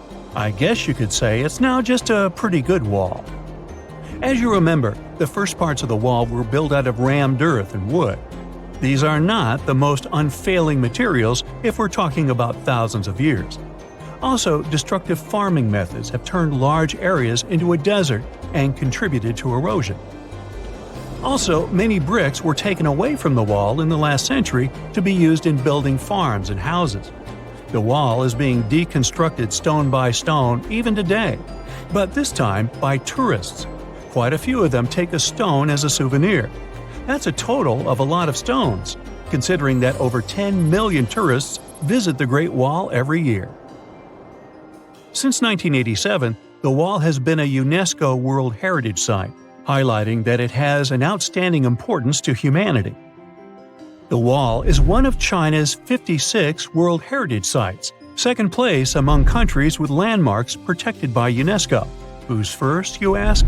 Well, the top spot, with 58 World Heritage Sites, belongs to Italy. And do you know that the wall isn't only a famous tourist attraction, but also the location of the Great Wall Marathon? It's a marathon that was established in 1999, and is one of the most challenging ones in the world. You guessed right, people run along the wall, including all the steps. There are 3 distances, so that participants can run a full marathon that is 26 miles, a half marathon that's 13 miles, or just have a fun run of 5 miles. Egyptian archaeologists made an extraordinary discovery near Cairo just recently. Drumroll, please.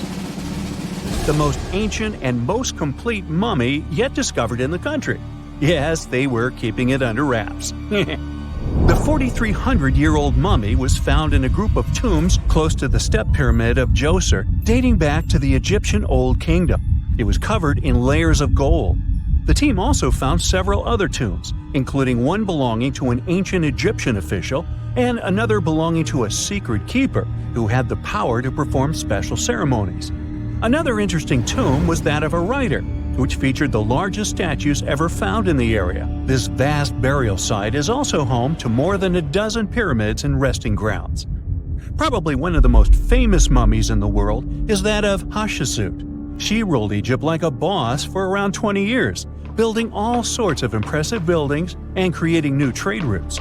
But when archaeologist Howard Carter found her tomb in the Valley of the Kings, her sarcophagus was empty. However, Carter did find 2 coffins in another tomb, one of which belonged to Hatshepsut's wet nurse and the other to an unknown woman. In 2006, a team of specialists decided to investigate whether that mysterious lady was the queen herself. They found a molar tooth in a wooden box with Hatshepsut's name on it, and when they compared it to a gap in the mummy's mouth, it was a perfect match. Ramses II was a pretty impressive ruler, but it was his mummy that eventually made history. Now, we don't hear too much about his daddy. Okay, I'll stop. Ramses is considered to be the most powerful pharaoh in all of Egypt, as he reigned for a whopping 6 decades. He also lived to be over 90 years old. Now that's pretty amazing, considering the time he lived in. Ramses II supposedly had over 100 offspring too. Talk about a big family. When he passed away, his body was originally buried in the Valley of the Kings, but some sneaky guys tried to rob his tomb of all his treasures. Officials back in the day weren't having any of that though, so they moved his body to a secret location to keep it safe. Fast forward to the 1800s, and Ramses II's mummy was discovered along with a bunch of other rulers and important officials. But it wasn't in the best condition, so archaeologists flew it to Paris to get it, pampered. Problem was, he couldn't just be transported into another country. The only solution available was to give Ramses II his own passport. His occupation was listed as king, and the document even featured his photo. Most mummies aren't necessarily known for having the most hydrated skin. But that of an ancient woman, also known as Lady Rai, proves otherwise. No, not that Lady Rai. This wealthy lady from ancient times was discovered in an ornate tomb in 1971, and she looked fabulous, if we can say so about a mummy. Thanks to the special conditions in her tomb, like the moisture in the environment and the lack of oxygen, her body was almost perfectly preserved. Her skin was soft, her hair was on point, and she was still flexible. The museum that now proudly displays her mummy also shows a ton of fancy items that were buried with her, like dinnerware and musical instruments. Archaeologists investigated the mummy further and discovered that she passed away from a heart attack at around 50 years old. Even though it hasn't been around for over 2,000 years, Lady Rai is still making history. The mummy of Ötzi the Iceman was discovered in the Alps in 1991. Austrian authorities initially thought he was a modern mountaineer because he was so well preserved. Turns out, he was actually from the Copper Age. He was found in a mountain pass over 10,000 feet above sea level. Through studying his mummy, we've learned so much about life in Copper Age Europe. For example, we know that he was a native of Central Europe and enjoyed eating meat. He also suffered from arthritis, narrowing arteries, and intestinal problems. But he likely used acupuncture and medicinal herbs to treat these conditions. And apparently, he was pretty handy with tools. He sharpened them just days before his untimely demise. Who knows if he was expecting trouble or just getting ready for some routine work. Now, King Tut and his story is most likely the one that made all mummies famous. This pharaoh passed away at the young age of 19, more than 3,000 years ago, but his mummy is still one of the most well-known in the world. When his tomb was opened in 1922, people went wild because it was still intact, unlike many other royal tombs. It had some seriously blinged-out coffins, including one made of solid gold. Not only did Tut's tomb give us a glimpse into ancient Egyptian history, but his mummy also taught us a lot about the time he lived in. DNA analysis helped identify his parents and revealed that the pharaoh had a rare bone disorder that might have made walking a bit tough. Now, Ginger is most likely one of the coolest mummies you'll ever hear about. He's like a time traveler from 5,000 years ago who's still looking fly with his golden hair and perfectly preserved nails. Ginger was discovered in Egypt and is believed to be the earliest known mummified body. Before people even knew about mummification, they used to place bodies in shallow graves in the hot, dry sand. And since the sand absorbed all the water, bacteria couldn't reproduce and the body was preserved naturally. Now, scientists are not sure if Ginger's preservation was intentional or not, but since he was buried with some pottery vessels, it's likely that whoever buried him knew some serious preservation techniques. If you want to meet Ginger in person, he's currently chilling at the British Museum. One Dutch art collector bought a statue from Asia and ended up finding a weird discovery. The statue contained a mummy hidden inside. Unfortunately, the body was too fragile to move, so they had to leave it there. The coolest part is that this mummy is over 1,000 years old and was on display for 200 years before being encased in the statue. When scientists did a CT scan, they found out that the mummy was filled with paper scraps covered in writings. Experts think he might have done this thing called self-mummification, which is a pretty intense process involving a special diet and tea that makes your body less prone to bacteria. Only a few people could handle this ritual, and those who managed to do that were seriously respected. No other Egyptian queen has baffled scientists and historians like the stunning Nefertiti. Based on her statues, she was known for her slender neck, wide eyes, and high cheekbones. Her name translates to "the beautiful woman has come." Talk about living up to your name, huh? Even though she wasn't a pharaoh herself, Nefertiti still managed to leave a lasting impression. Written records suggest that, as a wife and queen, she held an incredibly influential role. Because of her power, she was indeed admired, but she also managed to make quite a lot of enemies throughout her life. She was also related to King Tut, but not biologically. Rather, she was his stepmother. So far, locals have yet to identify her mummy, but that may soon change. A local Egyptologist who has been busy excavating tombs in the Valley of the Kings has found two mummies that he believes could be Nefertiti and her daughter. According to specialists, we may soon finally get a definitive answer about the identity of these two mummies. And if one of them does turn out to be Nefertiti, we could be in for a real treat. DNA analysis and CT scans of the mummy could give us the most complete and accurate image of the queen that we've ever seen. It's crazy to think that we've only scratched the surface of what lies beneath modern-day Egypt. Nefertiti ruled during a time of great power and prosperity in Egypt, but unfortunately passed away in a period of social turmoil, leading to her gravesite being lost. Now, where's my mummy? Do you remember 2011? Well, play along with me. A diver is set to go deep into the waters of the Musi River, located in the heart of an Indonesian island. He is one among many who have been getting unbelievable artifacts from the bottom of the river. Little by little, divers and fishers discover a long-lost Sumatran civilization. Known as the Island of Gold, the kingdom of Srivijaya was most likely the closest to a real-life El Dorado there has ever been. However, it disappeared late in the 13th century, and until recently, researchers didn't even know the exact location of the kingdom. Picture a civilization built on a river, a true water world, according to the archaeologists that have been studying Srivijaya. Houses, markets, and places of worship were built on wooden piles above the level of the water. Citizens moved around like modern-day Venetians in simple boats. Srivijaya was known to be a rich and important kingdom. It existed from the 7th to the 11th century CE. It was part of the Silk Road, and anyone traveling from east to west had to pass through the city. Their kings were smart and gained control of the Malacca Strait, which allowed the town to have total control over trading routes in the region. If anything, they sure were honoring the town's name. Srivijaya translates from Sanskrit into prosperous victor, or simply glorious. The kingdom was an important commercial outpost of ancient times. It was strategically located among the most influential commercial routes of the ancient world, which means its citizens became extremely rich. Ancient wealthy societies used to overly display their gold and precious metals. They would often use these metals as offerings to their deities, or they would use them to forge large statues and to make jewelry for kings and queens and decorations for their palaces. Srivijaya wasn't different. Local Indonesian divers who have been exploring the half-mile of the Musi River near the city of Palembang have found some evidence. So far, they've discovered a life-size statue of Buddha, jewelry studded with precious gems, temple bells, mirrors, golden jugs, and other items.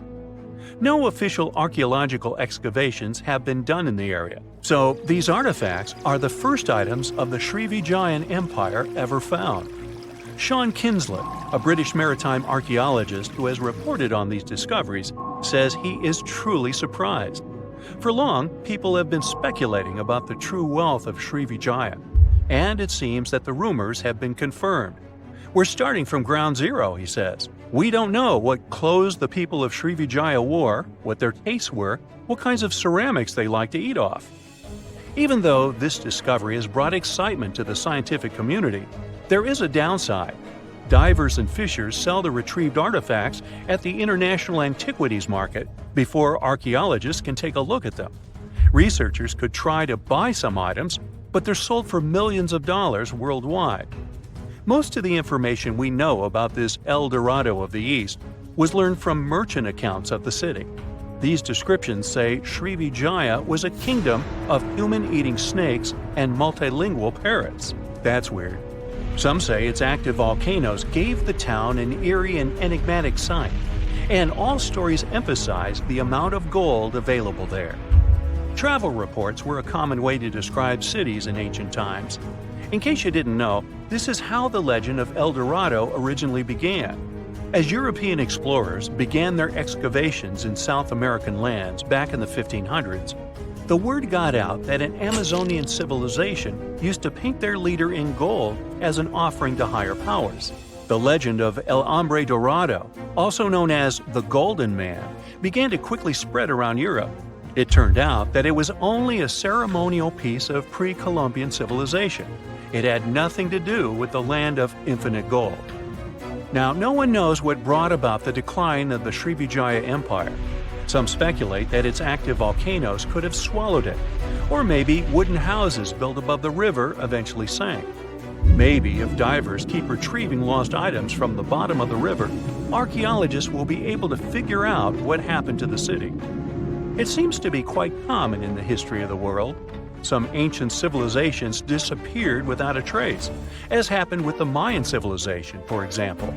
The Mayans managed to build one of the biggest empires in pre-Columbian America. It was believed to be home to over 2 million people, and it thrived for over 6 centuries. Its sudden demise is something that bothers archaeologists and scientists alike. The Mayans began to settle in South America as early as 1500 BCE. Their civilization spanned Mexico's Yucatan Peninsula, Guatemala, and Belize. They are believed to have built around 40 cities at the height of their empire. They also developed a complex hieroglyph system that has been studied since it was discovered by modern scientists. The Mayans were keen engineers, astronomers, and farmers. They were post-nomadic people that settled in vast areas of farmland where they could grow corn and other types of vegetables.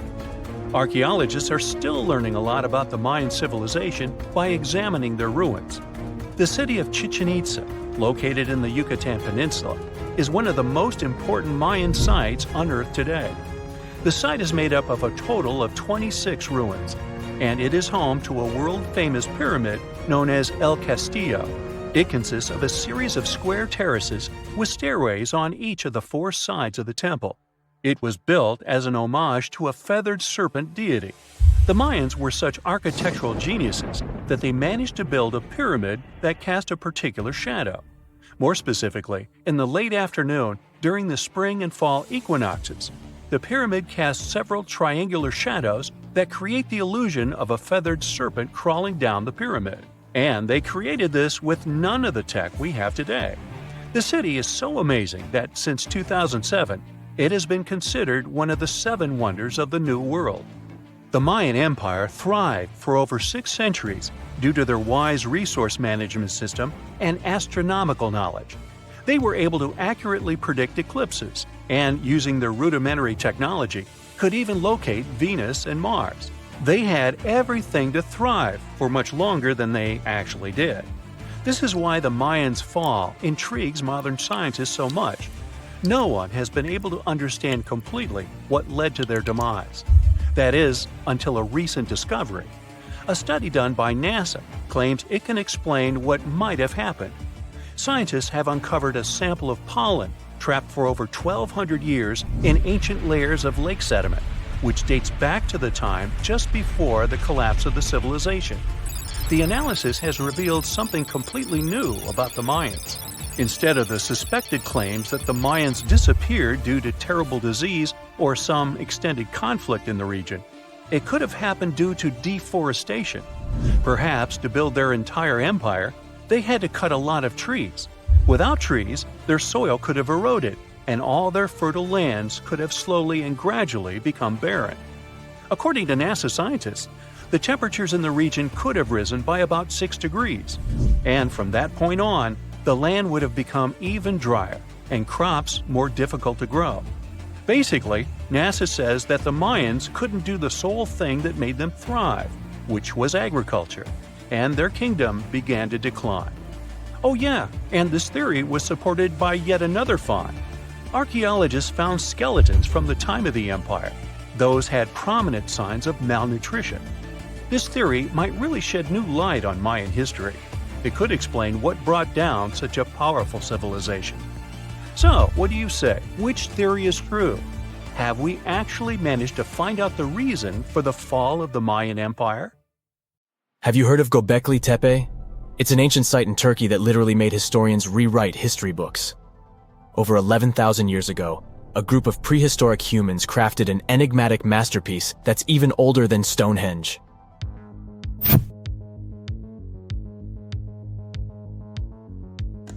Before its discovery, archaeologists believed that people didn't know about iron and weren't good at making pottery. They were sure that settled life only emerged with the need for agriculture. But Göbekli Tepe changed this belief.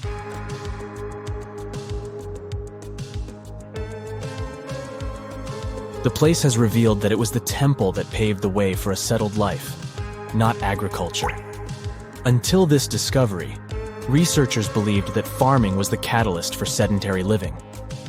Meet Professor Schmidt, the guy whose findings changed this theory. He managed to prove that hunter-gatherer communities laid the very foundations of this way of life.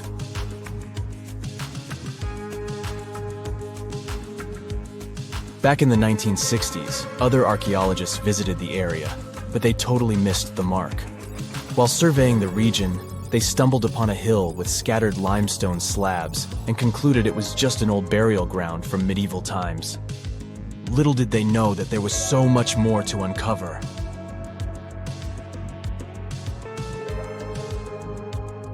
In 1994, Schmidt embarked on his own survey of prehistoric sites in the area. Surprise! He instantly realized he had discovered something truly extraordinary. Unlike the nearby flat and barren plateaus, Göbekli Tepe had a gently rounded top, rising 50 feet above the surrounding landscape. Funny enough, the translation of this place's name is Potbelly Hill. Schmidt was sure only humans could have made something like this.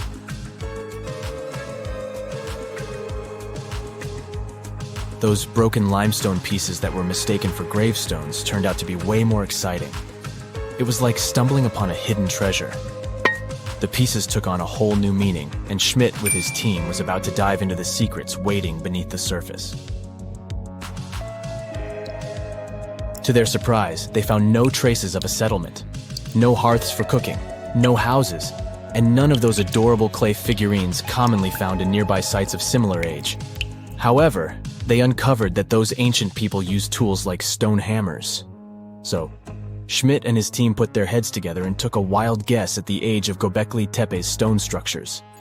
Their estimation got backed up by some limited carbon dating done right at the site. The ancient vibes of this place were finally starting to make sense. It was like a puzzle slowly coming together.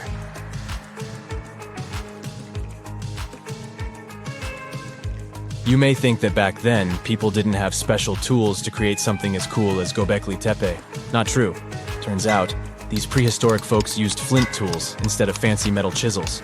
They were also skilled at chipping away softer limestone and crafting pillars right on the spot. Afterward, they carried the pillars a short distance to the summit and placed them upright. Once the stone rings were complete, they covered them with layers of dirt. Over time, they added new rings, and voila! You've got a cool hill to impress people in the future.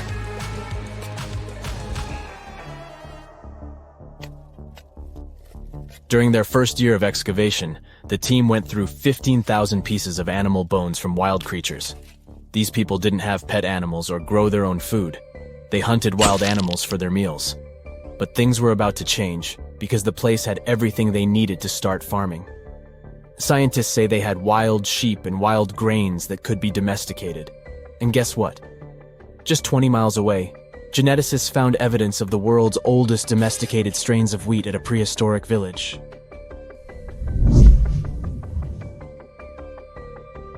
These amazing findings have completely changed how we view civilization.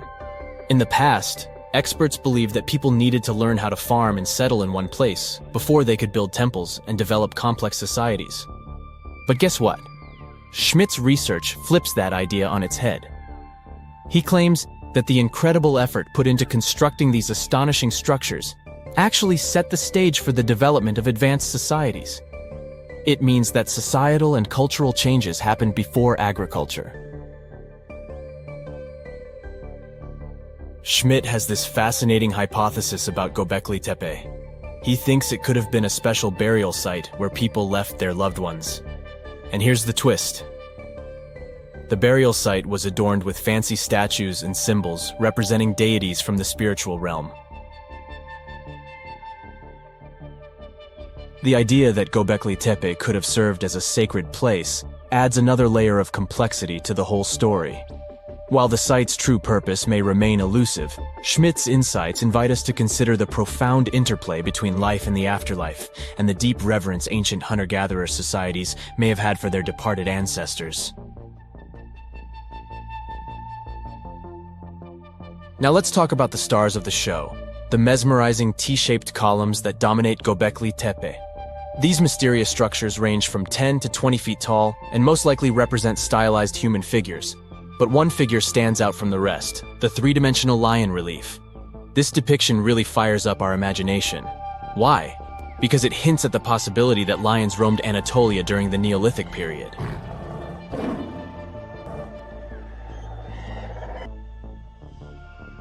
These standing stones are arranged in circles and placed in rectangular pits. Each circle has a similar setup. Two big T-shaped pillars in the center, surrounded by slightly smaller ones facing inward. Talk about a stylish arrangement.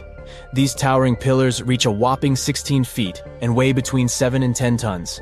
Some pillars are plain and simple, while others are like works of art with intricate carvings. Foxes, scorpions, and vultures come to life, crawling and twisting on the pillars' sides. But it's not just animals depicted on these stones.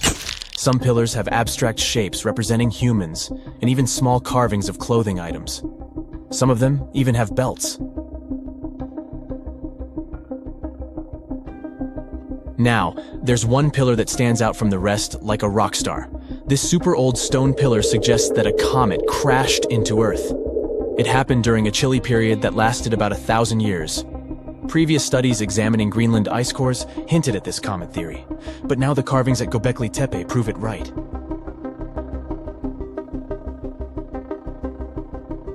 The carvings on the pillars are like a historical comic strip. They even show a headless human figure. Researchers fed the images into a computer, and discovered their connections to constellations, indicating that this temple might have been an ancient observatory. It's like our ancestors were trying to document this cataclysmic event in their own unique way. Archaeologists have been excavating and researching Göbekli Tepe since the mid-1990s, peeling back layers of history and providing us with a deeper understanding of the intricate relationship between various elements. They have no plans to stop the whole process for another 150 years. Who knows what else they'll find? You see, Göbekli Tepe has been labeled purely as a ritual site with no signs of domestic activities. We were led to believe that the absence of water meant it couldn't support semi-sedentary communities. But scientists believe it's time to shake things up and approach Göbekli Tepe with fresh eyes. It's time to question what we believed before and use new evidence and different ways of thinking. Like, there might have been a group of people living in the area who didn't stay in one place all the time. They moved around a bit but still had their own civilization, living in the area semi-sedentarily. Göbekli Tepe is not just home to a single temple, but an astounding collection of over 20 ancient structures. As archaeologists delve into the depths of this wonder, they are unraveling its unique layout, featuring two prominent focal points at the heart of each establishment, complemented by smaller structures and dividing walls. What's even crazier is that in this area, there are over 200 obelisks, which are narrow tapering monuments. It's the first day of your long-awaited trip to the Amazon forest. You flew all the way to South America. More specifically, you landed in the city of Manaus. It's the heart of the Brazilian Amazon. So far, you've traveled by air, car, and now water. You are on a tiny boat, moving through the dark waters of the Amazon River. Yes, the river is also called the Amazon. And just FYI, it's the second longest river in the world. It loses only to the Nile River in Egypt. The Amazon sprawls for an impressive 2,700 square miles, beginning in Peru and ending only when it meets the Atlantic Ocean off the coast of Brazil. To get a closer look at the forest, you decide to start by exploring it by boat. First up, you watch some piranha fishing. You can even try to catch one yourself if you like. As you may know, piranhas are carnivorous fish that inhabit the Amazon River, so it might not be your best option to go swimming in these waters. One of the most emblematic species of alligators present in the Amazon River basin is the broad-snouted caiman. It looks pretty much like a regular alligator, except for the fact that it has a yellow chin. Your guide leaves the boat and searches the water to show you a caiman up close. He also tells you of another legendary creature that lives in the dark waters of the river, the pink dolphin. Lucky you get to witness a family of pink dolphins showing their fins near your boat. They look magical from the place where you're sitting. You've probably never known dolphins can be pink, huh? After a few mesmerizing moments, you discover that the dolphin's pink color is nothing but an illusion. The animals are originally pinkish-gray, but due to the brown colors of the Amazon River, they look vivid pink when you stare at them from above. Your guide tells you that the pink dolphin is a central character of Brazilian folklore. Locals believe that the pink dolphins can turn into humans and wander off into towns at night. You get off your boat near one of the entrances to the forest. Now you're going to continue your trip on foot. Your guide says that you are venturing into very dangerous terrain. The Amazon is home to some of the creepiest species of wildlife on the globe, but don't worry, we'll get to see a lot of them today. You've come prepared, of course. Bug spray, a raincoat, and your sharp eyes. Inside the jungle, you need to be alert at all times. You may have heard legends of the anaconda, a snake that can swallow animals as big as a cow in one go. Sorry to break it to you, but those are not just legends. Reptiles like these do actually exist. They live deep in the jungle. It right there, moving between the trees. Is it a spider? The so-called Goliath bird-eater is a monster spider. Its legs can grow up to a foot in length, and the spider itself can weigh around 6 ounces.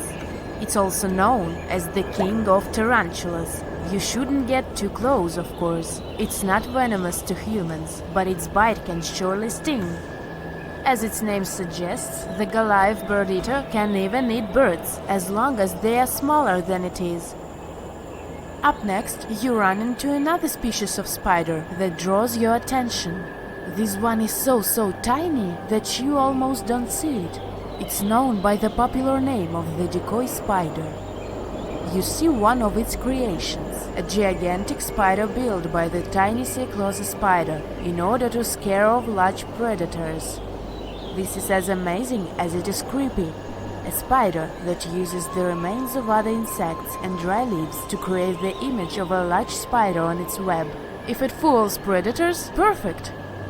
But to us humans, this work of art looks almost endearing. Who knew there were artists in the arachnid world? Near a small lake, you witness a unique scene. A large snake is slowly slithering its way toward a lizard that is resting on a rock. The lizard seems obvious to the presence of the dangerous reptile, but right as the snake is preparing to attack, the lizard flies the scene in its iconic way. The so-called basilisk lizard is famous for its ability to walk on water, or rather run across the water.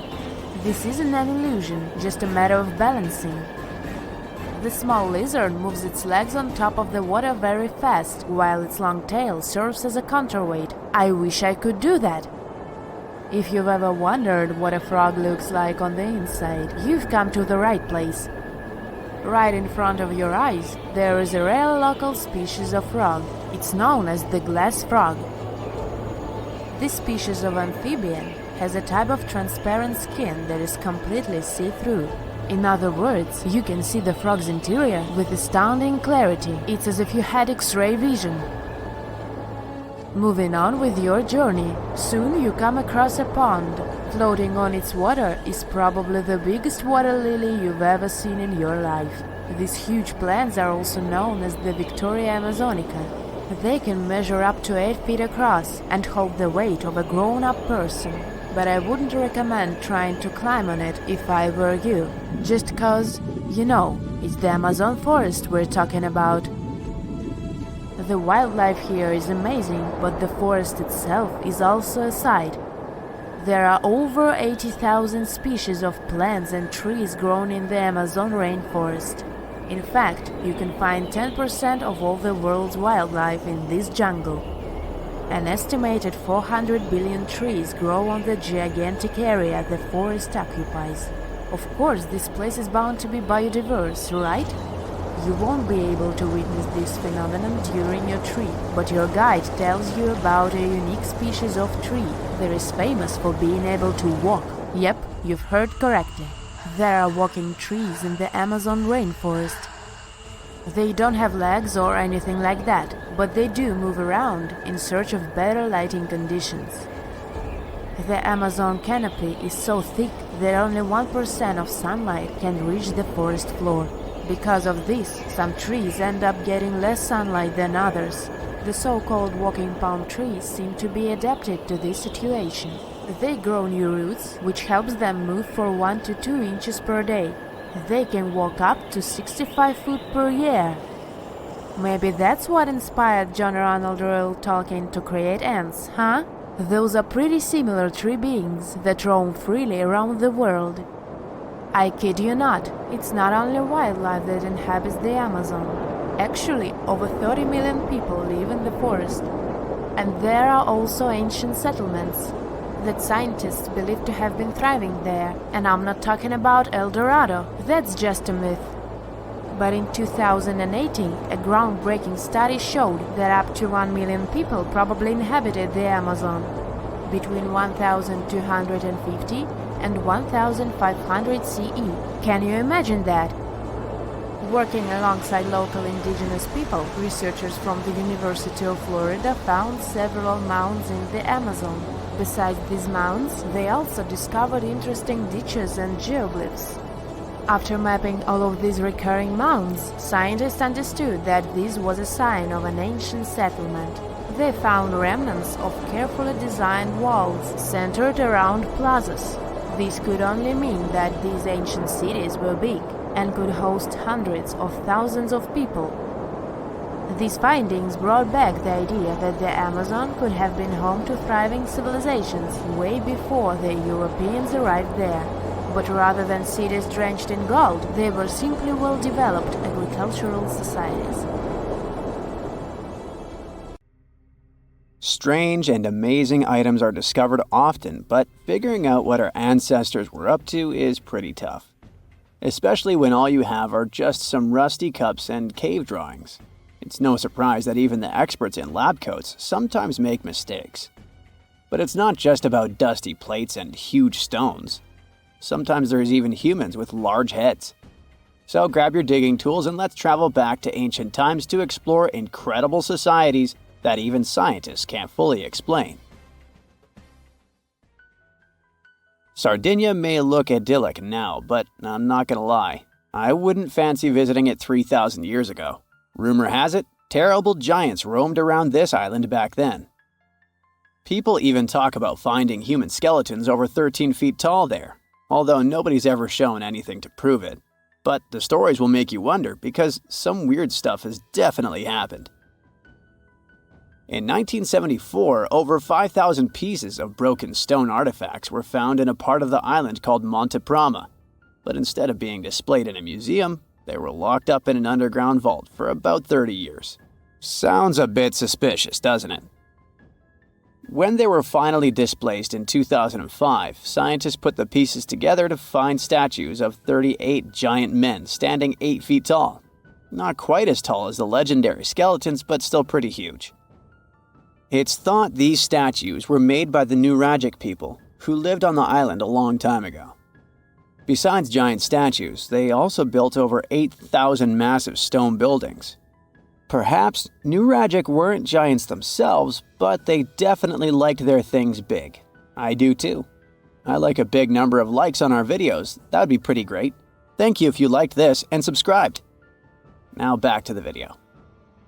You and I are pretty smart, but we might not be the smartest humans ever. Actually, we might not even be the smartest species. Since 1913, some skull fossils found in South Africa have hinted at a possibly smarter contender called Boskop man. This human-like species might have lived as recently as 10,000 years ago. Their skull suggests they had really big heads, which means their brains could have been 30% bigger than ours. Wow! Their average IQ could have been around 149, making them among the smartest 0.05% of people today. But if a Boskop brainiac was so much smarter, why are they not around and we are? Well, bigger isn't always better, you know. Our brains are a lot bigger than our ape relatives, mainly in the prefrontal cortex. This part helps with high-level tasks like making decisions, remembering things short-term, and being aware of ourselves. The parts of the brain that handle our senses and movements haven't really grown much. So, maybe the Boskops spent too much time dwelling on the past rather than doing practical things like hunting. But this is all just guessing. We really don't know what happened to these clever cousins of ours. Some people even argue that Boskops weren't any different from us, with the only evidence being parts of skulls. The jungle is huge. Did you know the Amazon rainforest is home to about 30% of all the world's plant and animal species? That's impressive. However, the history of one native species, humans, has long puzzled scientists. The mysterious Kasarabe people lived here for hundreds of years and then vanished around 1400 AD. People thought the Amazon only had a few scattered tribes, but recently we discovered big, unusual shapes in the ground called geoglyphs. These might look like simple shallow ditches, but they're actually the remains of a vast civilization that spread over 5,000 square miles and includes about 450 markings, some as wide as 1,300 feet. That's insane! They likely contained ceremonial buildings and could have hosted up to 1 million people as recently as 550 years ago. Thanks to new technology like LiDAR, which uses a safe laser to map the forest without harming it, we can explore deeper. In 2019, some scans showed miles of raised roads and pathways and even pyramids over 70 feet tall. They found 26 separate settlements, 2 of which were at least 250 acres each. Damn, that's like 330 soccer fields. It's not certain what happened to the Kasarabi people. Maybe European conquistadors drove them out. Maybe the most baffling ancient civilization is one we've never actually found a trace of. Yep, I'm talking about Atlantis, the grand city that supposedly sank into the ocean. The first mentions of Atlantis come from the ancient Greek philosopher Plato, who talked about a great city near the Strait of Gibraltar. But for ages, everyone just thought Plato made up Atlantis as a perfect version of his own Athens. So why, about 12,000 years after it supposedly vanished, do we still wonder if it might be real? Well, in the 19th century, U.S. Congressman Ignatius Donnelly wrote a book giving 13 reasons why he thought Atlantis was more than just a myth. Then, in 1965, some folks thought they actually found Atlantis when they discovered the Richat structure, a massive 25-mile-wide dome in Mauritania, Africa. It's so big that you can see the whole thing from space. 2 astronauts flying over the Sahara Desert spotted this giant eye staring back at them and thought they'd made the discovery of a lifetime. Unfortunately, there's no solid evidence linking this structure to Atlantis. It's believed to have formed from volcanic activity about 100 million years ago. But it does look suspicious, doesn't it? Still, we're no closer to knowing the truth. Imagine going back to about 3,300 BCE and finding yourself in South Asia. Welcome to the Harappan civilization. These people were way ahead of their time. They had cities like Harappa and Mohenjo-daro, complete with baked brick houses, sophisticated drainage systems, and even public baths. This place might have had over 5 million people, making it one of the densest regions at the time. They also invented a system of standardized weights that was incredibly useful for traders. And trading they did. These people had connections stretching all the way to the Middle East, thanks to their great skills in metallurgy. They even had a form of ancient branding. The seals were used to stamp clay on trade goods. Despite being so advanced with a thriving urban life, there's a whole bunch of mystery shrouding their language and script. We've got bits and pieces of their writing, but no one's deciphered them yet, even with all the technology we have today. We also still don't know how exactly their society worked. It looks like they didn't flaunt their social status as much as other civilizations. No grand palaces or massive monuments. Instead, their largest buildings might have been granaries. They sure were practical. Unfortunately, all good things must come to an end. Around 1800 BCE, this bustling civilization started to decline, possibly due to shifts in river patterns. As the environment changed, the Harappans packed up, moving towards more hospitable lands. Ever heard of the Minotaur? The beast with a bull's head and a man's body, hunting the bravest travelers in a massive maze. Well, this wasn't just any old tale. It was one of the most popular dramas of the ancient world. And it was inspired by this place, the island of Crete. The Minoans lived here during the Bronze Age. They had stunning palaces, amazing frescoes, and a culture so rich it still fascinates historians to this day. They built places like Knossos, which was so complex with its multi-story buildings and elaborate hallways that it might have inspired the whole labyrinth myth. Their engineering was so ahead of its time that even their drainage systems were more advanced than what many of us have today. Let me know in the comments which of these stories you find the most fascinating, and thanks for watching.